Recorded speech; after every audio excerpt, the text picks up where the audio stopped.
Hello and welcome to this very special presentation brought to you by WazirX and CNBC TV18. While the digital currency market is offering a lucrative alternative against traditional investment avenues to the new age investors especially, there is just a lot of volatility. While there are opportunities, there's a bit of a skepticism as well. So in this session today, we really are going to talk about on how do you make use of these price charts, sentiments, correction, price volatility, and be a part of this market. To talk about all of this and to help us do all of this, we are now joined by Rohit Khandelwal. He is cryptocurrency marketing manager at WazirX. We also have with us Mr. Sumit Kapoor. He is CEO Wise Advice.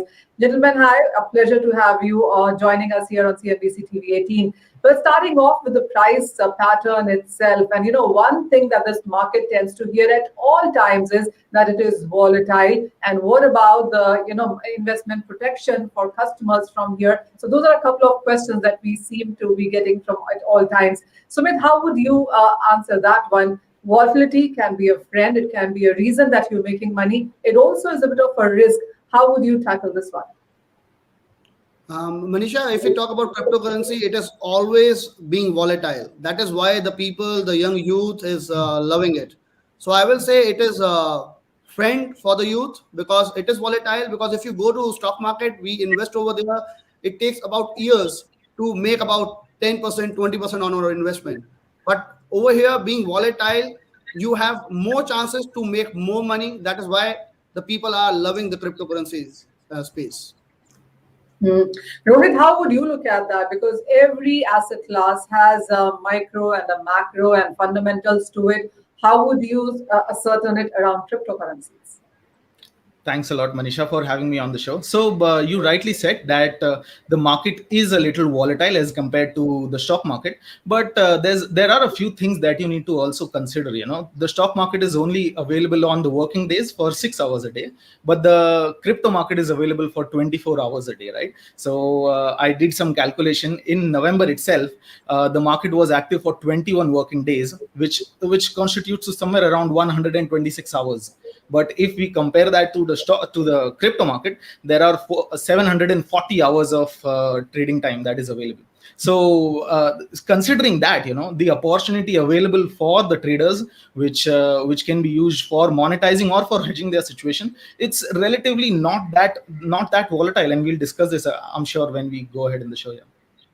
Well, that's a lot of calculation to start with, Rohit. We didn't really count hours like that. But you're right. When a certain country is sleeping, you see that those exaggerated moves coming in for crypto. Weekends is a time that people think they can take off, but not from this asset class. So, Sumit, Exactly. when you trade an asset class like cryptocurrencies, how should you work around those timings and, as Rohit put out, those kind of hours? For us, it is no holidays for sure. Sometimes Yeah. I do plan with my family that I have to go out on Sunday, but suddenly I see there is a dump in the crypto market. Bitcoin just dumped about $7,000. Then I have to cancel the plan for sure. But that is what we love also because multiple times it goes in our favor. So we always love our field because of the volatility. So yes, we love it.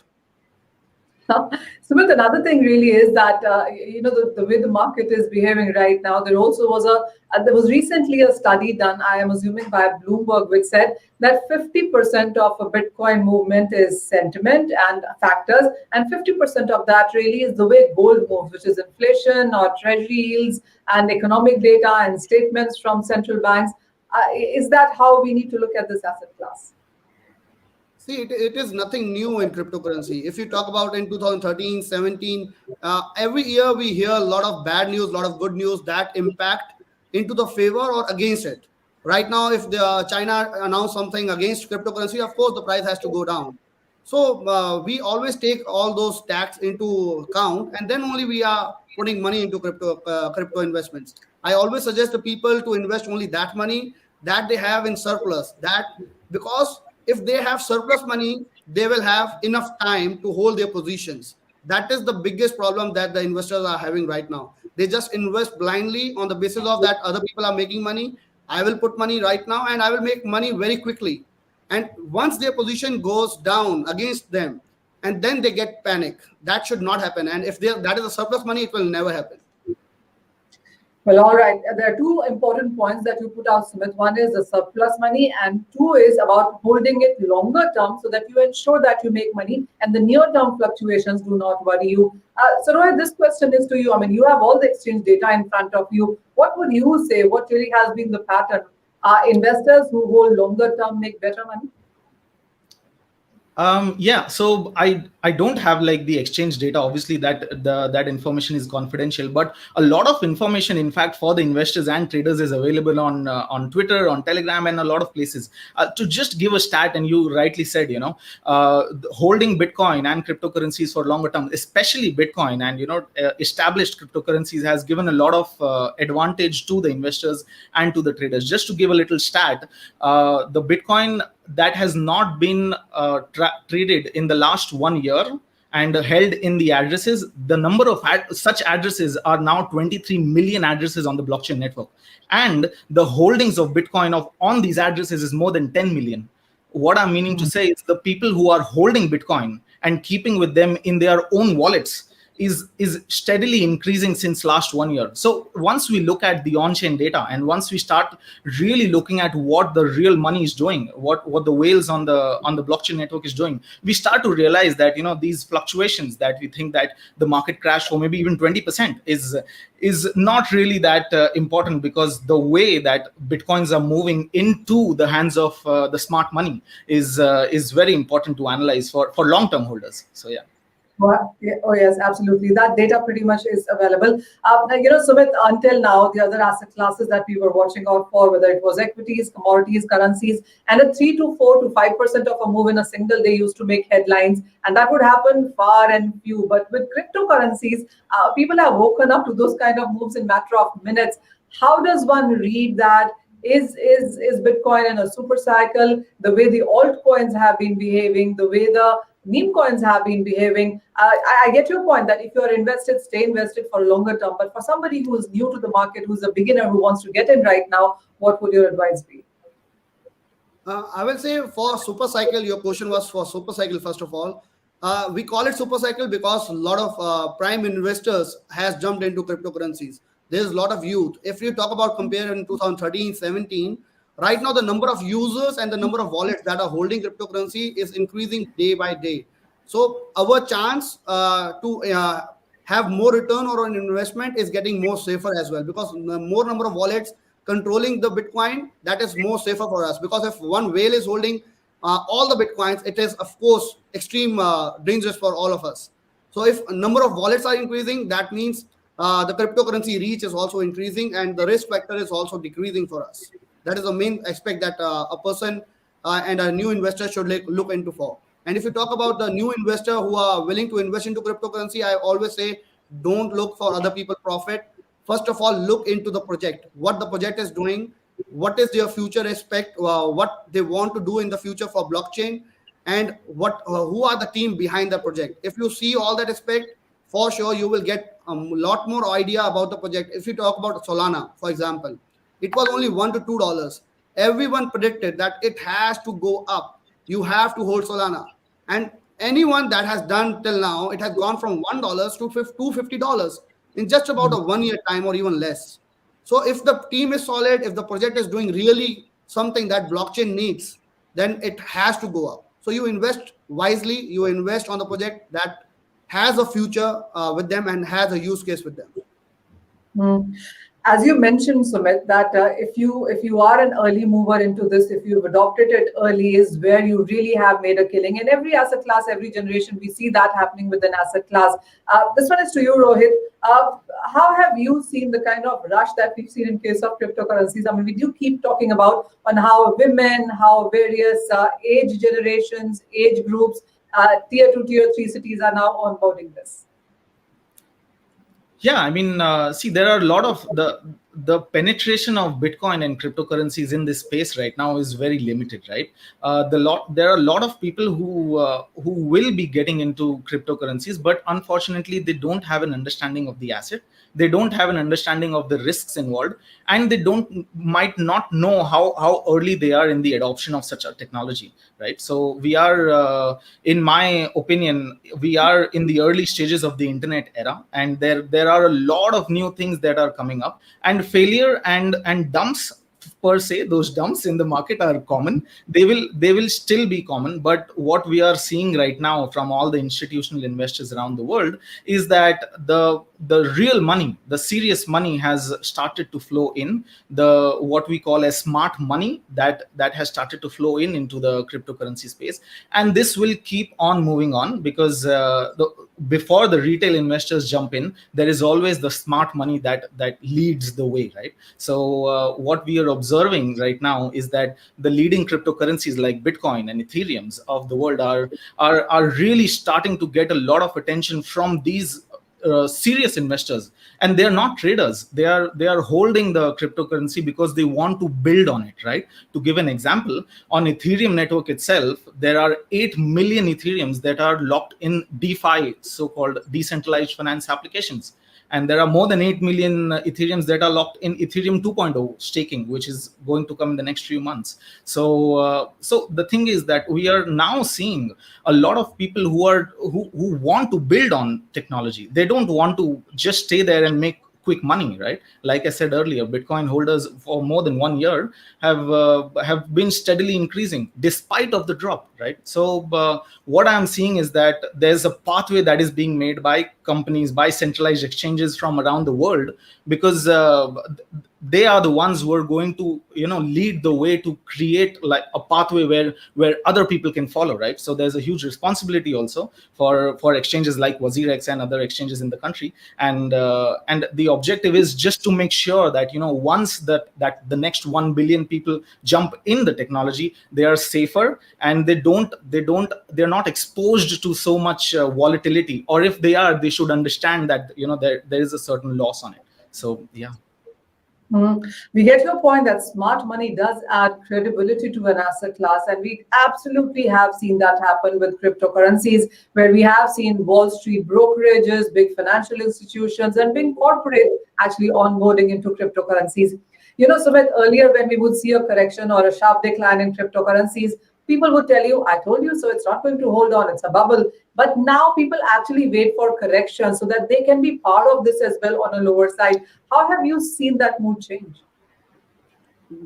This is really the most important part of our story today, because right now I have seen a lot of people who are messaging me in 2013-17, crypto is a scam, it is a bubble, it has to go down. Now all those people are just waiting for their time, because right now if the BTC is $69,000, they are just waiting for a dip, because now they have the money, they are just waiting for the entry. That is the best part I will say about the crypto, because everyone just want to be part of it right now, because they are now understanding the technology, the blockchain behind it, what it can do. Because we always talk about digital India, we always talk about digital currencies. So this is the digital thing that everyone needs, because we always use credit cards when we go out in the market.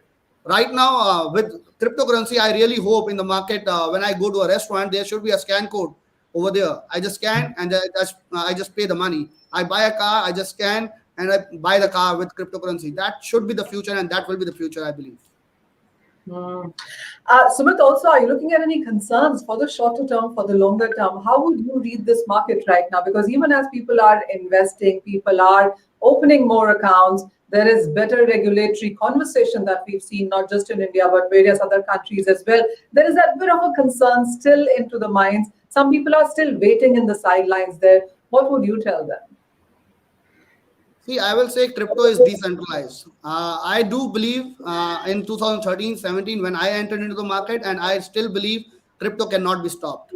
Even if the government want to stop it, it will be very, very extreme difficult to stop it. Reason being, it is decentralized. No one can control the addresses. So I do believe volatility is the thing. And if the investors are coming into the market, the youth are coming, they have to give it some time rather than just being urgently wanting some profit, they should give the time to their trade and then only enter the market. You mentioned a very important point, Sumit, and that's about the youth. And Rohit, I'll take it to you then. The adoption rate in India is among the highest, and that perhaps seems to be coming in from youth as well. And that really is the way to look at on how the asset class will perform, because there are conventional asset classes and ways to trade and invest, and then there is cryptocurrencies. How have you seen the adoption rate among various categories? I think the retail investors in India are starting to catch up. They are starting to understand that there is volatility. The first movers of the space, any tech space, is the ones who like to take risk. So they are generally traders. They are generally who want to make quick bucks, right? So for now, it seems like there are many small investors who might not have experience in stock market also, and they are trying to get involved into smaller projects with the hope that they will get 1000%. But with your platform, to your viewers, I'd like to just emphasize how difficult that is. It's like expecting, it's like expecting to earn a lottery ticket. So the smarter move for investors would always be, and I emphasize this whenever I talk on social media also, is to always keep a longer term vision. Remember that the number of whales in the space are growing.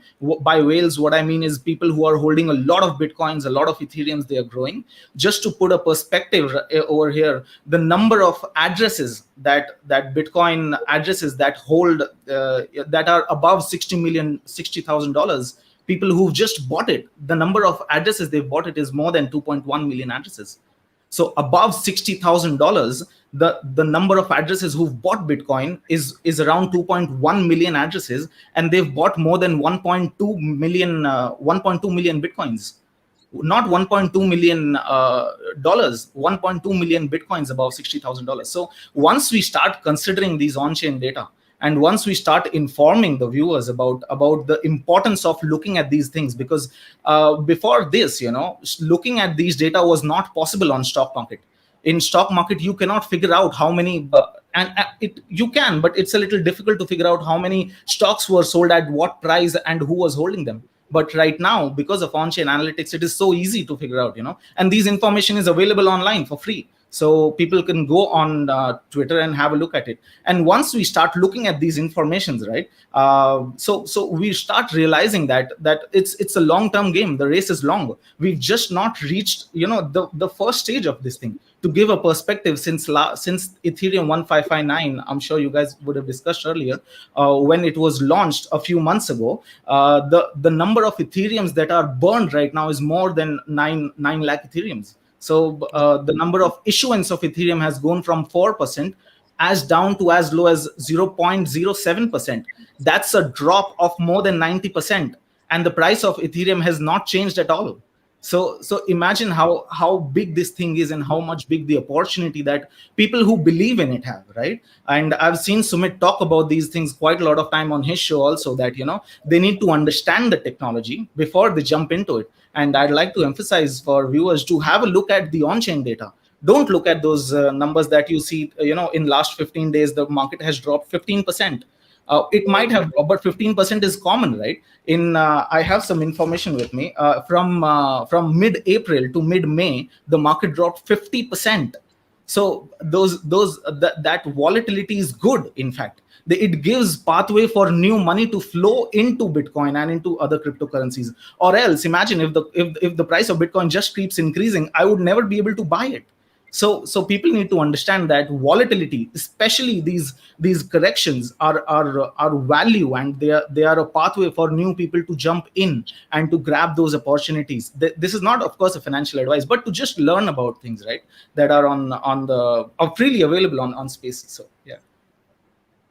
Well, that was great, Rohit, because you backed it with actual data and factual information as well. And when you talk about Sumit, yeah, I remember last time I had him on my show. In that half an hour, 3 times he said to me, do not ever blindly invest in cryptocurrencies. Educate yourself, research for yourself. So I do remember that. So, let's get into the numbers yet again here. And Sumit, this one is to you. There are nearly 13,000, 14,000 cryptocurrencies. I mean, you go to a website and there are as many as you want to pick. In the Indian markets, we have 150 to 200 cryptocurrencies that are available to us. But when it comes about choosing this as well, how should one go about it? I mean, yes, there is word of mouth, there are use cases, there is price run that people tend to follow, but what is that edge that one can get over? First thing is the use case. I always put my money in the beginning on the project when I see a real use case. When I see that this thing is extremely required in blockchain industry and no one else is doing that. If someone else is already doing it and it is at the top, I might even think about not to invest on that. Second thing, I will always see the team. Who is the team behind the project? I will see their white paper. In their white paper, have they the plan for the next 5 years, or just for 1 year they are just planning this thing? They will grab the money and they will just run away with the money. I just always look for what are their future plans. And really, in the beginning, Rohit just told about the blockchain data. You can even scan their blockchain data from their contract address. You can go to Etherscan and you can see who are the main holders for the token. What are they doing? Are they token locked for 1 year or 2 years or 3 years? Because if the tokens are locked for like 2 years or 3 years for the team tokens, of course the team is looking to build their project rather than just selling their tokens onto the people. So if the team tokens are locked, of course I am pretty much interested. My team is not selling their token for 3 years. For sure, they will building their project for 3 years, and they will be unlocking their tokens slowly and steadily. That is what we look into in the beginning if we are putting the money into a project in the beginning. And that will be my advice for beginners as well. It will be a little bit difficult for the beginner to look into, but if you go to YouTube, just search about Etherscan and all the data, how to check on-chain data, you can easily learn it. You can see from the contract address who are the main holders, who are the top holders, what are they doing. Even if you want to track a trader in cryptocurrency, you can track it. If you have my wallet address, you can track what I am buying, what I am selling, and if I am selling, why I am selling. There might be a bad news about that project coming up. That is why I am selling it. So you can track it all on-chain, on blockchain. Oh, well, yes, there is just so much to read to understand this space, and it changes every day. There is more scalability, more technology coming in. This is ever moving. Yes.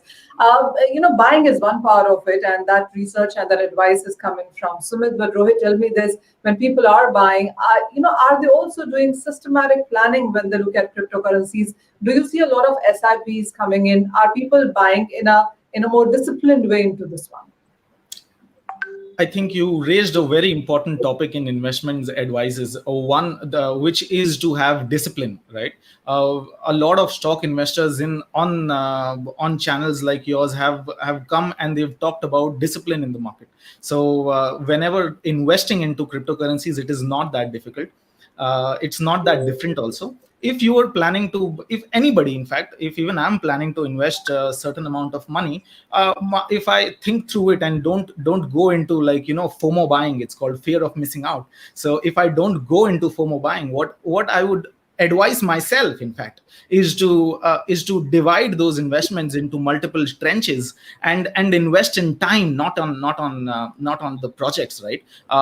If I just keep investing maybe 10% of my money only on Bitcoin, and if I just tell you that Bitcoin is holding at 50-day moving average right now, and we are in a bull market, so it's pretty obvious that there might be some volatility in the next few days, but in the medium term, it's nowhere close to a bear market, and people are still buying it. So what my strategy to myself would be to divide my money into maybe in 10 trenches to maybe into 20 trenches, and then slowly start investing into the asset that you believe in. I believe Bitcoin is the biggest asset that humanity has ever seen. It's the biggest monetary system that we've ever created in the history. So I believe in it, and I would advise myself to just slowly and steadily keep going that, because I think it's important to earn that 10% rather than losing 90%. So if we go just running, especially the new investors, right? They come in and they hope that they are going to make their 10 rupees into 100 rupees. That will probably not happen. The advice would be to convert that 10 rupees into 1 rupees, and then you start investing that 1 rupee and slowly start understanding the technology rather than just running in for the money. The money will follow. That I can guarantee on the show, because people who've understood the technology and they've stood against time and volatility, they've made money. Nobody in the world who held Bitcoin for more than 3 years in their wallet has made a loss. So looking at these things, I think it is pretty obvious to tell a lot of new investors who are coming in, from your channel. I'd like to advise them to not jump into FOMO, to slowly and steadily learn about it. Don't think that the market is going to be only there for 2 months or 4 months. We are in very early stages, and in the next 15 to 20 years, this thing is going to be involved in a lot of things that we cannot even imagine right now. So it's important to tell them to ease out, to slow down and to think more about the technology and to add in more research in it, and then slowly start investing, because earning that 10 rupees is more important than losing that 90 rupees. So little money earning is good. Yeah. Rohit, I think it's very difficult to tell that to a person who's seen cryptocurrency or other Bitcoin at $2 and now at 65,000. People think they've lost out on this. So people are FOMOing out. They want to actually get into those cryptocurrencies which are still cheaper. And is that a good idea, Sumit?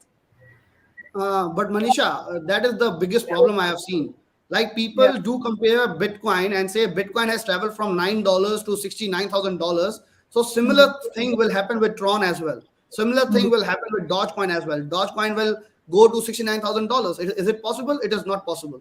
So people have to look on to that stat as well, that there is huge supply behind it. There is, in fact, unlimited supply behind it. It can never, ever reach that stage that Bitcoin has achieved, like $69,000. And Rohit was saying about the losses.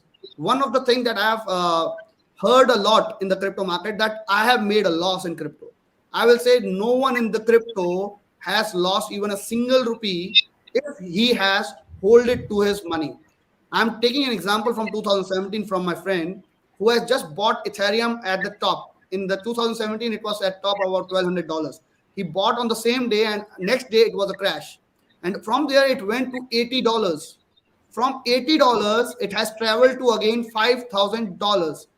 He is now sitting at a profit rather than a loss. So no one in the crypto has made a loss. Only losses are because the people are greedy. People do get greedy, and the people start taking leverage trading. They start to leverage it out. They want more money. Our field is extreme volatile, but they need more volatility. That is what the people are doing really wrong in the field. They should first learn it. They should give it time. They should know what they are doing, why they are taking that trade. And if they are taking that trade, give it a time. Give it a stop loss. They just take a trade, after a few dollars loss, they just exit from the trade. And after 1 hour, they see, oh my God, my trade was correct. That should not be the way to take a trade into crypto field. So if you are holding an asset, you are not into a loss into crypto field if you are holding a real good asset like Bitcoin, top 20, 30 currencies. And I actually want to jump on to another subject now and talk about that as well. And this is again from our last conversation, Sumit, that I had with you. And you had told me that airdrop is a free and fortune money. But this is yet another concept that not too many people understand or look at it. Buying cryptocurrencies is one part of it. How do you come in contact with an airdrop is another? Do you explain that? Yes, see, recently there was an airdrop. We are just recording right now. It was an airdrop about 4 or 5 days before. And it was a Paraswap airdrop, right, where anyone who has traded on Paraswap exchange and they have continuously traded over there from last 1 year, if they have certain volume, you are eligible to get a airdrop of about 7,800 tokens. Each token is right now, at that time, it was worth about $3. So it was about $15,000 to $20,000 that anyone would have made on Paraswap who was selected by them according to their tax. And they have made $16,000 to $20,000 just by doing simple few trades. And why the companies do those airdrop? Answer is there are a lot of exchanges in the market. Like we talk about WazirX and all other exchanges, they are centralized exchange. If we talk about decentralized exchanges, there are a lot of exchanges in the market. But how they can come into the market with a hype? So to create the hype on their token, they just do an airdrop for their community. So that right now Paraswap have given the airdrop to my community. Now I have made a free video for them that there was an airdrop. Just go onto the website and just claim your money, your free money. That is why these companies are giving airdrop in the market. Uniswap was one of the biggest airdrop that happened for people. And if you talk about these airdrop, people don't take this airdrop from one wallet. So I have seen so many people who have made even $60,000 from one single airdrop. So that is the fortune money, you can say, that you can easily make in cryptocurrencies if you are having little bit knowledge that you can be eligible for that kind of airdrop if you do some certain kind of transactions onto those exchanges. Hmm. Rohit, you want to add to that? Is WazirX planning something like that? And how do you guys look at airdrops right now? So there's a difference between a centralized exchange and a decentralized exchange. Oh, yeah, it is. Decentralized exchanges would generally do such things to attract new investors onto the platform. WazirX, on the other hand, has investors who are now slowly maturing into phases. As investors mature into the platform and they become into traders, they look for liquidity. If you would like to buy and sell lakhs of rupees worth of Bitcoin, how much slippage do you get? How much? What is the trading fee that you get? What is the withdrawal fees that you get? So those are more important aspects for a centralized exchange like WazirX to think on, to develop and build on their VIP clients. And more importantly, I think WazirX, the strategy of WazirX has been to educate people. Education about cryptocurrencies and slowly investments will follow, but education about cryptocurrency and why it is important is more important. So I think the strategy for many new investors, the college going guys who've got now their first maybe the first salary, or maybe they are planning to invest for the first time into the stock, into the crypto market, the strategy would generally should be to invest in established cryptocurrencies like Bitcoin, like Ethereum, and not look at the news, and not look at the FOMO around it, the FUD around it. Markets will crash, markets will come back again. What we know for sure, I can assure you, that is the market are going to crash and the market are going to jump back again. So that is an assurity, right? So if we just close our eyes and we believe in the asset and we start reading more and more about it, so it's going to be more valuable for a normal investor, because a lot of people will not be able to get 100x return. They will not be able to get airdrops, and a lot of people will get stuck when they will lose on their first few thousand rupees, and they'll get demotivated. The right way should be also to make sure that they invest the money on their 1,000 rupees. If they get 10 rupees also, they'll be very happy. So I've seen some investors, very young investors, who've invested only 5,000 rupees, and after the advice, they just made 500 rupees on top of it, and they were very happy of it. So yeah, so long-term vision and making sure that the bigger assets that we look at, and with safety is more important. So yeah. Oh, well, absolutely. There's a lot of sane advice coming in for the new beginners and investors, holders, and people who already are putting money in case of cryptocurrencies. Last couple of questions to both of you, and this really is, final comments, a summarization. And Sumit, why don't you go first? We've seen companies, countries adopt Bitcoin. We've seen regulators talk more positive about this right now. What is your sense? What would you tell an investor to watch out for when looking at cryptocurrencies, shorter term, slightly longer term as well? And what is, in your sense, the road ahead here? For a new investor or even a long-term investor who is already into crypto field, I will always say go for an SIP strategy. That is the best and the safest strategy that you can ever go for. If you are investing your money, never invest one single shot. Never go for 100% into any project.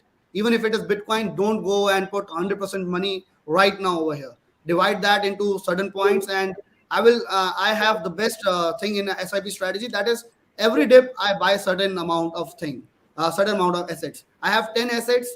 I have certain amount. I have divided into 10 parts, and I put all the money on all those 10 projects every time I see a dip. That should be a strategy if you are a long-term investor. And if you are coming into crypto, I will always say, first look into the project, look what they are doing, then only put in the money. Don't put in the money if I am telling you about the project. Go and study about the project. If you like the project, then only start to invest on that project.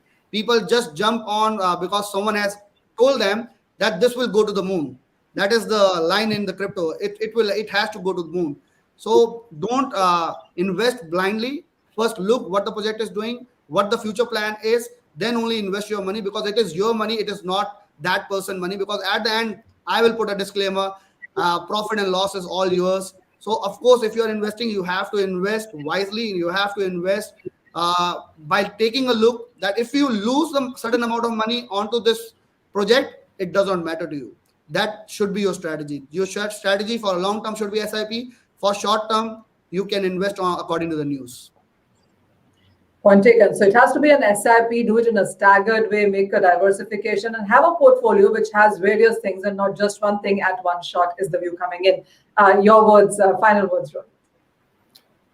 I agree to what Sumit said. Actually, the SIPs are the right way to do it. In fact, in 2020, if you would have invested every single day on Bitcoin, you still would have got 300% return on your asset at the end of the year. So SIPs are the right strategy. And I think what I tell to a lot of my friends and family members is to plan out to get one Ethereum. Right, so one Ethereum is around $4,200-$4,300 right now, and first plan out to get one Ethereum with you.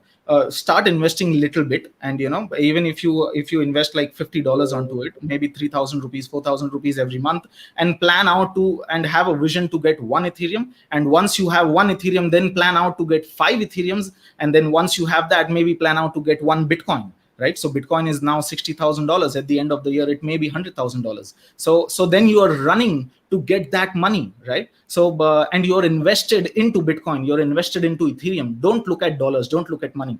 Look at the Ethereum, look at the Bitcoins, and then once you have achieved those 5 Ethereums, or once you've achieved that one Ethereum or maybe one Bitcoin, so then you can go ahead and do a little party around yourself. But when the time is right, and I can assure you that also, when the time is right, we will not have to sell Bitcoins or Ethereums to make money.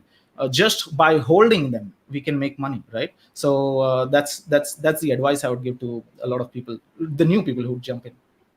Oh, really, yes. Start small, grow it, and make your achievements count, is a view coming in from Rohit as well. Gentlemen, thank you so much for joining us. This has been a very interesting conversation, and we hope that all our viewers are going to make use of this. Thank you so much yet again.